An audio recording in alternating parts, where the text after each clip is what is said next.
Have you ever wondered why the older you get, the fewer friends you have? No more unexpected calls. No more wild laughter with a group over the smallest things. Everything grows quieter, and you begin to feel a void. We often see the lack of friendships as a sign of loneliness, failure, or something abnormal. But sometimes the silence around us is the clearest echo of an inner transformation. Maybe you're not losing relationships. You're letting go of what no longer fits. It's not that you need no one. It's that you're learning not to depend on anyone to feel whole. This video isn't about isolation or becoming cold. It's about the quiet strength of those who choose to walk alone. Not out of pride, but because they're walking toward their truest self. If you've ever felt lost in a crowd, then this video is for us. 1. Silence is not a shadow. We live in an age where noise is seen as proof of life, of energy, of social engagement.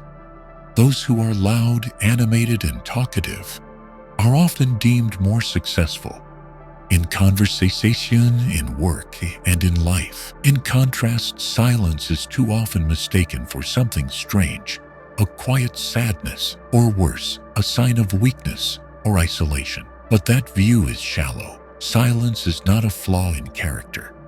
It is a natural state for those who choose depth over display. It is where thoughts settle, emotions are named and healed, and the self is understood without applause from the crowd. Many people, from an early age, feel discomfort in large gatherings. They don't enjoy endless conversations that lead nowhere. They tire easily from social exchanges that others find normal. These individuals are not necessarily shy or anxious. It's simply who they are, drawn inward, observant, quietly attuned to the world in their own way. While others leave a party feeling energized, they need stillness to recover, to replenish their mental strength. The Stoics saw this in a way modern society often forgets. To them, silence was not a dark absence, but a vital space where the mind could become clear and the spirit grounded against the storms of emotion and circumstance. A quiet person is one who devotes time to mastering their inner world, instead of letting the world define them. In the Stoic tradition, silence is the threshold of personal freedom. Only when the mind is still can we hear ourselves and discern what's within our power and what we must let go. Silence also reveals emotional discipline. Those who are quiet don't react impulsively to every situation. They tend to observe, to reflect, to respond with intention. It's not that they lack confidence.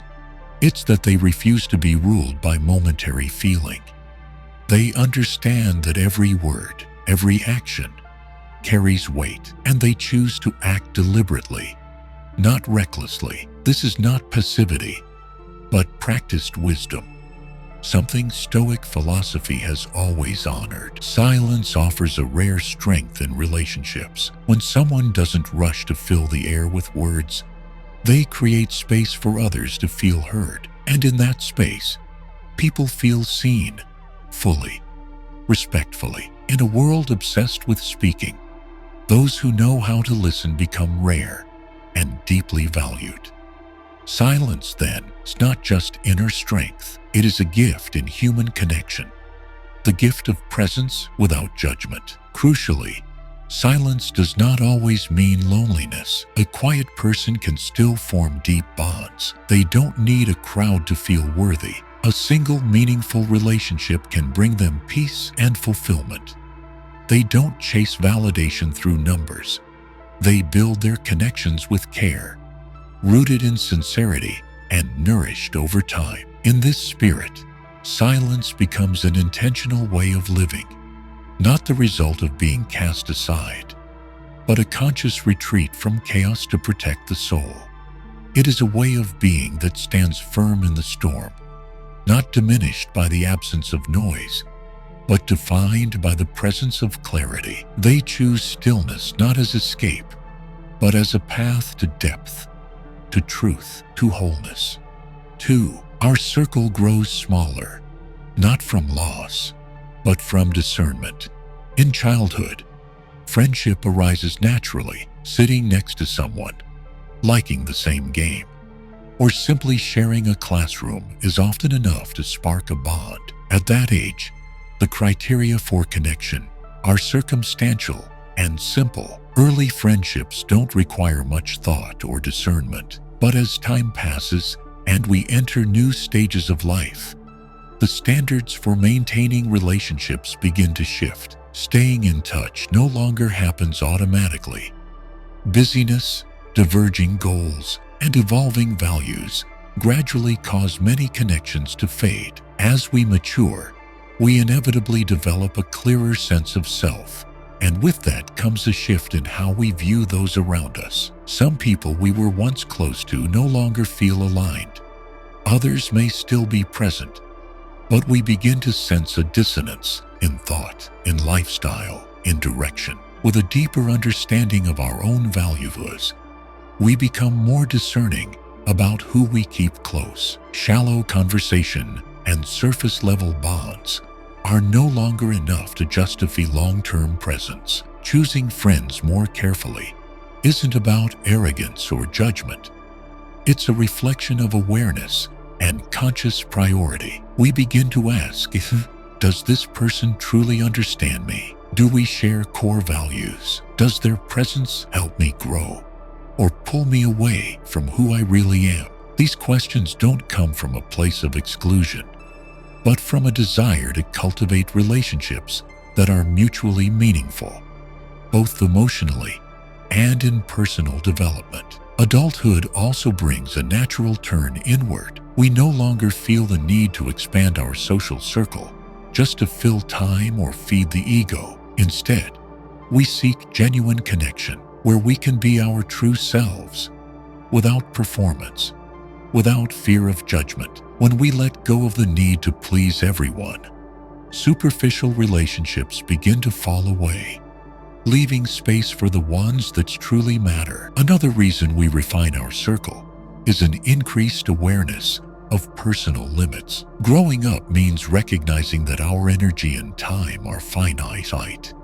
Every relationship demands emotional investment, and not everyone is worthy of it. Saying no to toxic, misaligned, or draining connections becomes a way of protecting mental clarity. The mature mind understands that ending a misfit friendship isn't betrayal, it's self-respect. Having fewer friends often reflects a deeper understanding of what real friendship means. A true friend isn't just there for the good times. They can sit with you in silence, speak the hard truths without fear, and remain grounded when things get difficult. Once we grasp this, our circle may shrink, but it gains depth, resilience, and authenticity. Friendship is no longer accidental.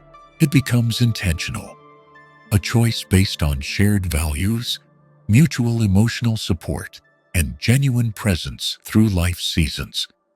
Having fewer friends is no longer a concern. It becomes part of becoming a wiser, more awake version of ourselves. When we begin to choose, we're not losing friends. We're redefining what it means to have one. 3. At times, withdrawal is the echo of old wounds. There are seasons in life when someone once open, sociable, and easygoing and begins to withdraw. They stop showing up to gatherings, stop reaching out like they used to. From the outside, this change might be mistaken for coldness, indifference, or even hostility. But behind that retreat often lies a far more complex story, a quiet accumulation of emotional wounds that have eroded their trust and left them reluctant to open up again. Stepping back from social life is, in many cases, the mind's defense after trust has been broken, after betrayals, or after bonds that once felt safe have shattered without closure. Wounds in relationships aren't always dramatic or obvious. Sometimes it's the long silence, the broken promises, the feeling of not being heard or truly seen. Someone who once gave wholeheartedly, who believed in connection, may grow hesitant and guarded after too many one-sided efforts. They begin to question the value of vulnerability, the safety of sharing their heart, the durability of relationships they once believed were real. Their withdrawal isn't driven by a desire to disconnect from humanity, but rather by a quiet instinct to protect what hasn't fully healed, and to shield themselves from fresh wounds that feel all too familiar. Many who've lost trust in others didn't do so because they were naive, but because they once trusted deeply. They offered sincerity, time, and emotion without holding back. But when that trust was met with neglect, or worse, exploitation, the pain cut deeper than disappointment. It shook their faith in human connection. In response, they began to set firmer boundaries, sometimes closing doors that were once wide open. Pulling back from social life became a way to regain a sense of control, to avoid being so vulnerable to forces they couldn't predict or contain. Another form this pain takes is disorientation, when close relationships end without explanation. Some friendships don't collapse through conflict.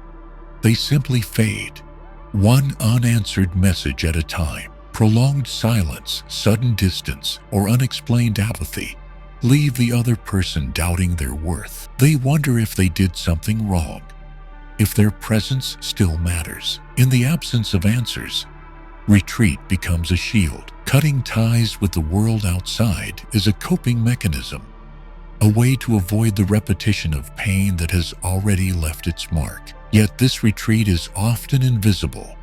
On the surface, they may seem calm, still functional, still showing up to work or basic social settings, but inwardly their circle of trust has narrowed.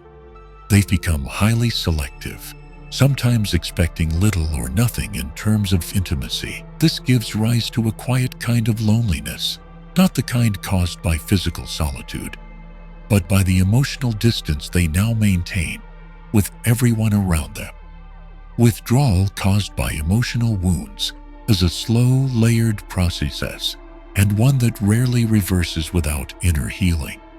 It reshapes not only the number of relationships someone has, but how they define connection itself. Trust, once broken, demands time to rebuild, if it can be rebuilt at all. During that fragile period, the wounded tend to turn inward, choosing activities that require little social exposure, prioritizing psychological safety over social expansion. Having fewer friends in this stage is less a conscious decision than a form of self-preservation, and it only begins to change when they finally feel safe enough to risk again. 4. Losing friends as you grow is not a loss, it's alignment. Personal growth is an intensely individual journey, one that demands constant shifts in mindset, habits, and lifestyle. Along the way, losing certain relationships is not a sign of failure or fracture, but a natural consequence of evolving from an old version of oneself into something new. As priorities shift, connections built on outdated routines, shared environments, or former ways of thinking may begin to feel misaligned. It doesn't require conflict or even a dramatic break, just a quiet divergence in rhythm and direction. In reality, people who were once close during a particular chapter of life often drift apart when one begins to change. That change may come from pursuing a higher goal, learning a new skill, committing to healthier living, or eliminating habits that hinder growth. When someone starts dedicating time to learning, physical training, mindfulness, or purposeful work, they often lack the time and energy for repetitive social activities without direction. As a result, their interactions with old friends naturally fade, not out of neglect, but because their values are now moving in opposite directions. Furthermore, as a person evolves, so does their perception of others and the relationships they choose to maintain. Behaviors once tolerated, negative talk, constant complaints, or irresponsibility no longer align. They begin to limit unproductive conversations and invest instead in pursuits that nourish the mind and soul. These quiet shifts are often enough to strain relationships because not everyone is ready to grow at the same pace. Some feel left behind. Others misinterpret the transformation as arrogance or distance. But the truth is simpler. The once shared path has now split into two. Some friendships were once sustained by shared surroundings, living in the same place, working together, or having similar routines. But when someone moves, changes jobs, or embraces simplicity with deeper inner priorities, those shared points fade. The distance in geography is often less than the distance in consciousness. A person who now lives with clarity and discipline begins to seek relationships that can grow with them, not those held together merely by familiarity. The fading of old ties doesn't mean the past is unappreciated. It means the present is respected, and the future is intentionally shaped. Losing friends during personal growth may feel like emptiness at first, but it's also a clearing, a realignment of core values. In the space that follows, there is not just silence, but room for new and more aligned connections to enter. Friends who appear during the transformation often come later, but they bring shared purpose, hunger for growth, and inner resonance. What seems like loss is actually refinement, a necessary shedding to enter the next chapter with greater clarity, peace, and direction. In the grand pattern of life, relationships shift. That's inevitable.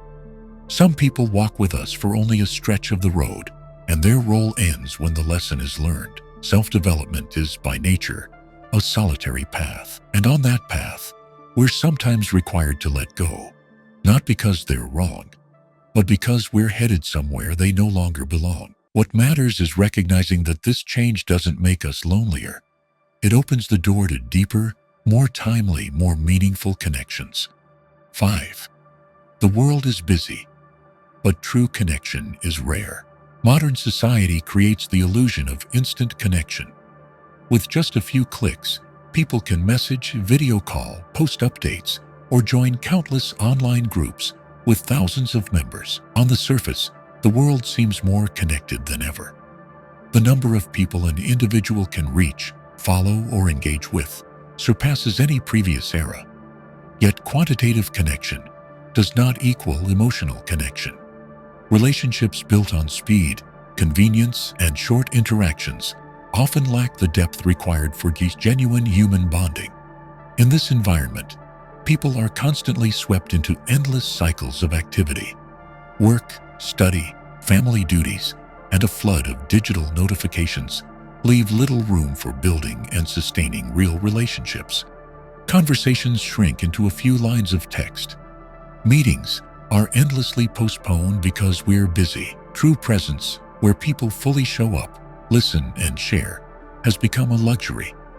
In a world always moving, few are willing to pause long enough to truly connect. On top of that, the pressure for personal success in today's society weakens our human bonds. When everyone is focused on their own goals, schedules, and personal advancement, maintaining deep relationships becomes secondary.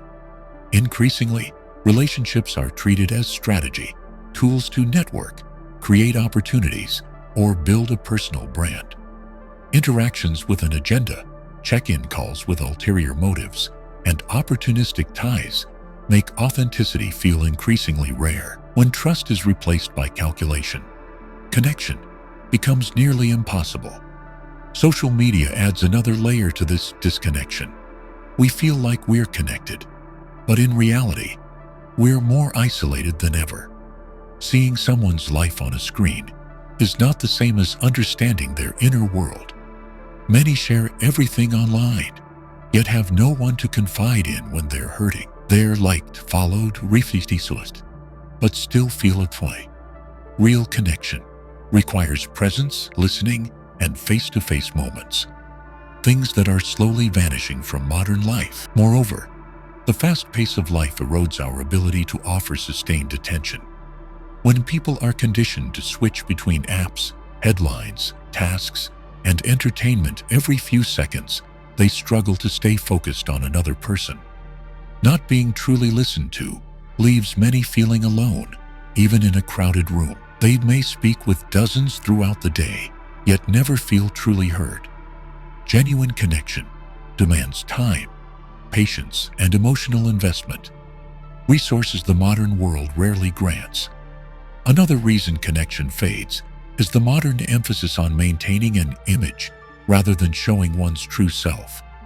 In many situations, expressing honest thoughts, revealing real emotions, or speaking openly about struggle is seen as weakness, or worse, as inappropriate. This creates a silent gap between what people present and what they truly experience. When everyone is trying to look fine, empathy becomes elusive. And without authenticity, deep connection cannot take root. All these forces make it increasingly common to have few close friends or meaningful bonds. Even in crowded cities, many feel alone in their relationships. They may interact with hundreds of people a day, yet have no one they trust with their innermost thoughts. This absence of connection isn't caused by a lack of effort. It's the result of a society that has gradually lost the fundamental conditions for real relationships: presence, time, sincerity, and patience. 6. Those with few friends often have the deepest inner worlds. Modern society often celebrates the outgoing, the sociable, and the extroverted as models of success and happiness. Yet there exists a quieter group, those with fewer friends, whose inner lives are rich and deeply cultivated. These individuals rarely appear at social events and seldom engage in full boisterous conversation. They devote much of their time to observing, reflecting, and experiencing the world inwardly rather than outwardly. Stillness does not make them feel empty.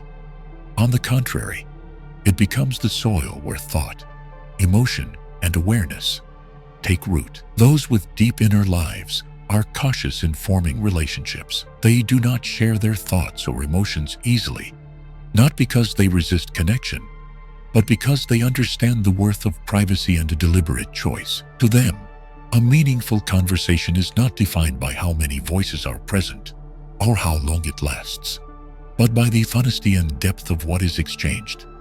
They may remain silent for most of a dialogue, but when they speak, their words carry the weight of reflection and emotion, honed by silence.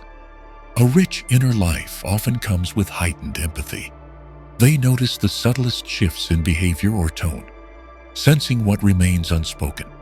Their understanding doesn't come from probing questions, but from the power of full presence. They don't fill silence with noise. They allow space to exist as part of the bond itself. As a result, the friendships they choose are built on true understanding, not convenience, not necessity, but genuine resonance. Another trait of such individuals is their ease with withdrawal. Loneliness, for them, is not a burden. It is a return to self. In these quiet moments, they reflect on past events, question their decisions, and ponder the meaning of their relationships. The absence of constant social engagement helps them stay emotionally balanced and less reactive to external noise. This emotional steadiness makes them trustworthy. Even if they never seek attention or approval, they often gravitate toward introspective pursuits: reading, journaling, meditation, or solitary walks. They find fulfillment not in fleeting excitement, but in intellectual and spiritual growth. That's why they are rarely drawn into unnecessary social activity. They know what makes them feel alive and what simply drains them. This clarity helps them reserve their own energy for what and who truly matters. So having few friends does not reflect an inability to build relationships. It reflects a choice to connect only with those who can meet them in the quiet depths of their inner world. They don't care how many follow, call, or invite them out. What matters is whether someone has the patience to enter their stillness and simply exist alongside them, without pretenses or performance. The relationships they seek are those where they can be entirely themselves, unguarded and unforced. Because of this, such people are often sought out for their calm presence, their ability to listen, or their deeper perspective. They may not be seen often, but when they appear, their influence is steady and profound. They don't need a wide circle to feel complete, just a few deep bonds, far more valuable than dozens of shallow ones. And that makes them different, not in a better or worse way, but in a quieter, more grounded way than much of the world around them. 7. They set clear personal boundaries. In social relationships, personal boundaries are what define the limits of closeness, respect, and interaction between people.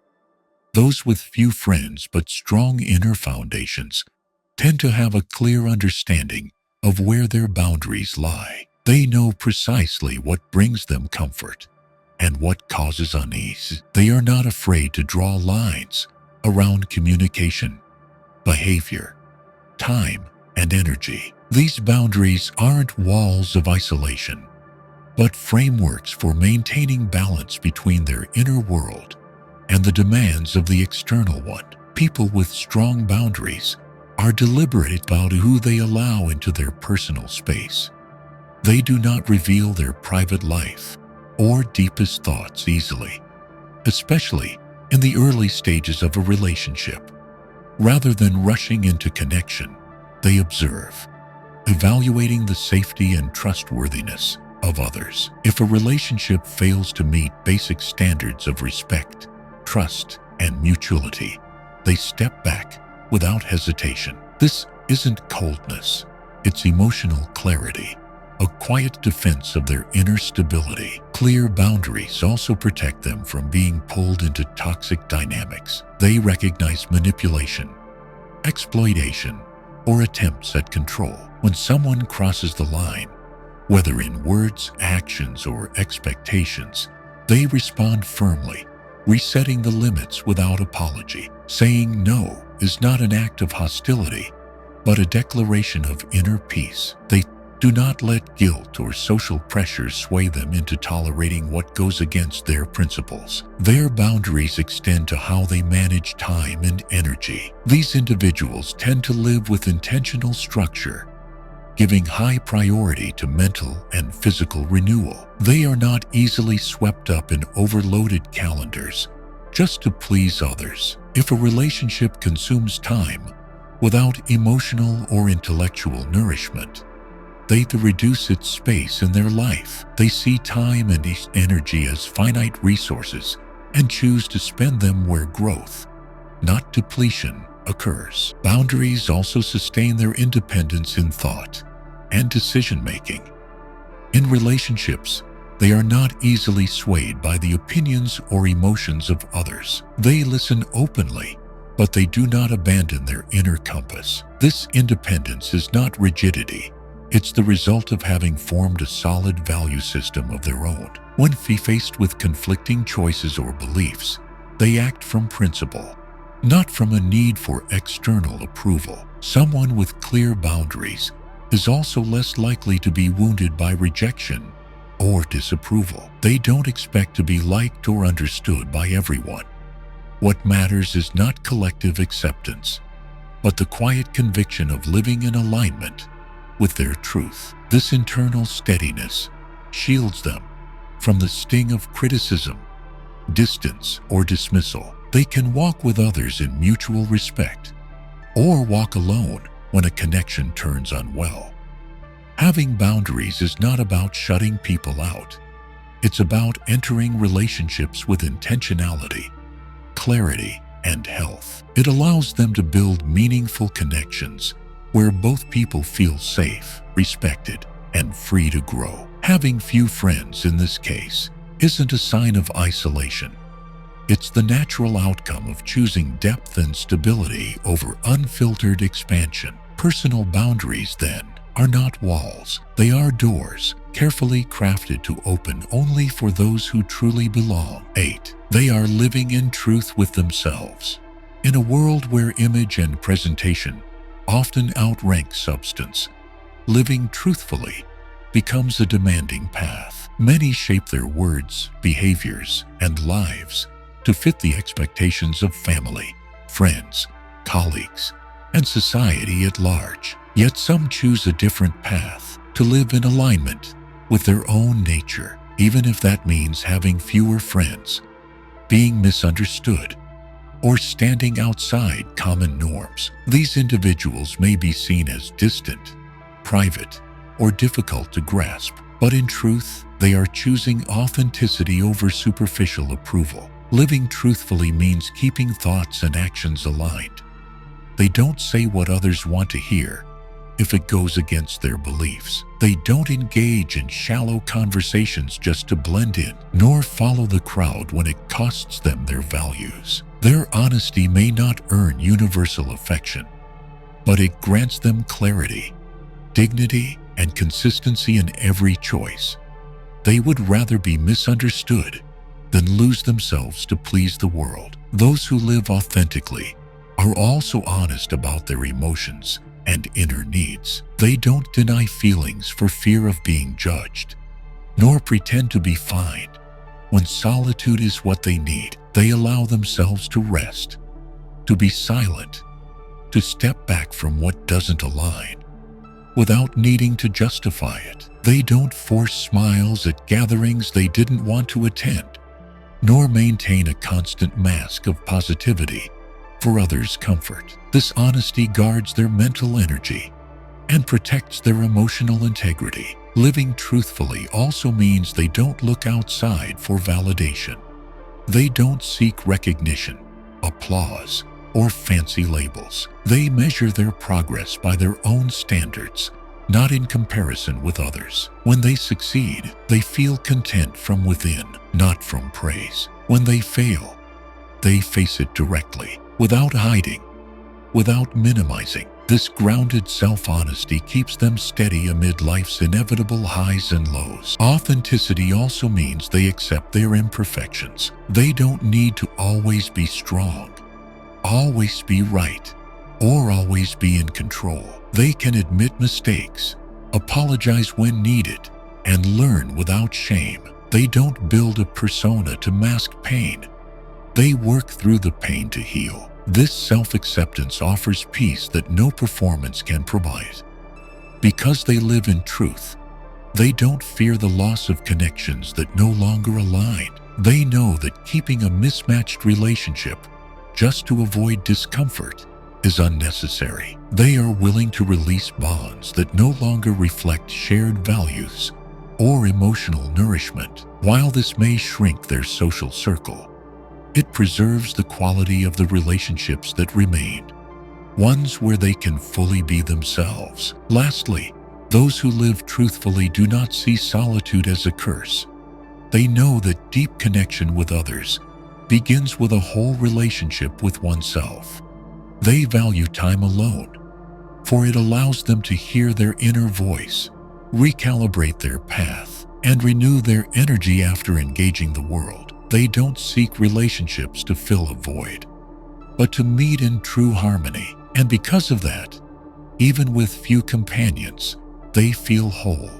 Along the way, I've experienced the unsettling feeling of watching the people around me slowly fade. At first, I thought I had done something wrong, that my silence was what pushed others away. But the more I slowed down, the more I saw this wasn't a loss.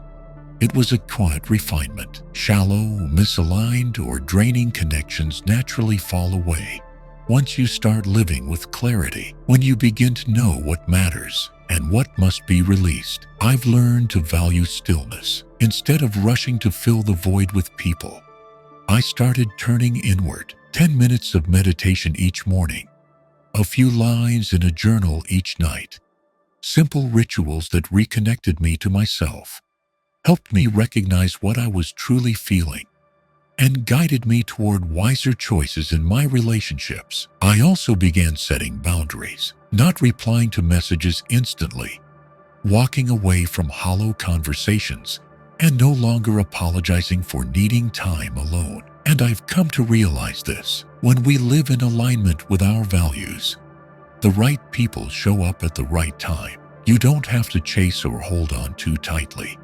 Real connection doesn't require control. It grows from mutual respect and the quiet resonance between two souls living truthfully.